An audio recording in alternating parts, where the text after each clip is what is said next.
Déjà un sentiment de satisfaction d'avoir pu tenir tête à la meilleure équipe d'Afrique. C'est déjà un premier sentiment. Sentiment un peu de regret par rapport au but qu'on prend tôt dans la rencontre. Et voilà.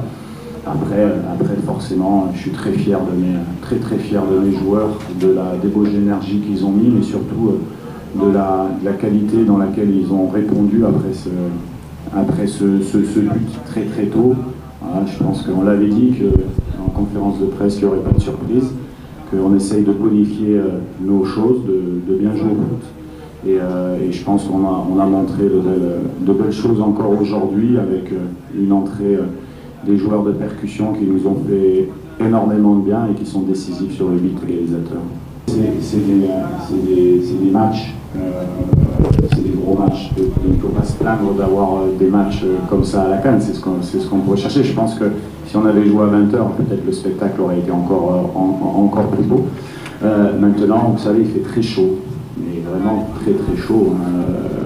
Donc à un moment donné, nous on est sur le banc, on est déjà un petit peu fatigué, mais alors les joueurs qui font 12 km ou 8 km sur cette chaleur, il faut leur apporter du crédit. Chancel, c'est quelqu'un d'extraordinaire et voilà, c'est pas que ce soit lui, que ce soit d'autres, c'est comme ça.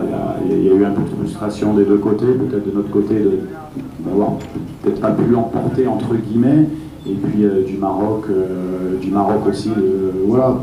Mais sincèrement, il faut vraiment pas relever ces points-là. Je veux dire, je dis Chancel. Nous, on est dans la communauté du football professionnel. On est ensemble, que ce soit marocain, que ce soit joueur, pour donner du beau spectacle. Après, ce sont des matchs d'hommes.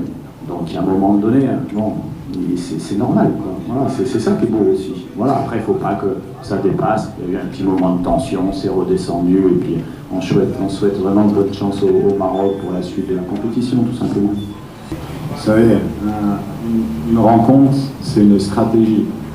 Une stratégie, quand on a 24 joueurs de qualité que j'ai, vous appelez ça des remplaçants, moi j'appelle ça plutôt des finisseurs de partie, c'est-à-dire qu'on savait très bien qu'on a beaucoup de vitesse de percussion sur ces postes-là, et on fait le choix de jouer plutôt en possession au départ, parce que si on rend la balle constamment à l'équipe du Maroc, je peux vous dire qu'on est en difficulté avec la qualité qu'ils ont. Donc voilà, nous on pensait vraiment leur faire mal sur la seconde mi-temps, ça a été fait, c'est dommage qu'on prenne ce but d'entrée.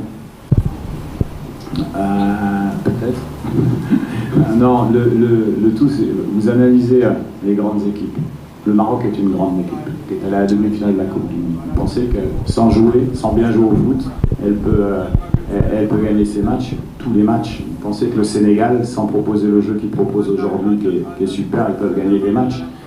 Non, je veux dire, à un moment donné, il faut savoir d'où on part, qui on est.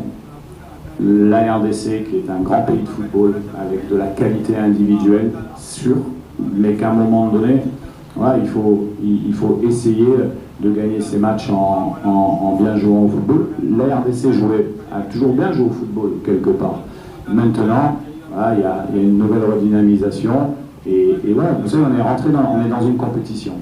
Une compétition où on peut dire que peut-être qu'on n'a pas gagné, mais qu'on n'a pas perdu non plus. On est invaincu, avec, je pense, des choses proposées qui sont dans le bon sens. Donc, moi, j'aurais préféré gagner aujourd'hui. On aurait eu la possibilité de gagner. Donc, vous avez raison, on ne peut pas être content parce que, voilà. Mais le football, c'est comme ça. Puis, je pense qu'il y a un élément qu'à prendre en compte, c'est la grande équipe du Maroc, quand même, qui est vraiment extraordinaire avec des joueurs.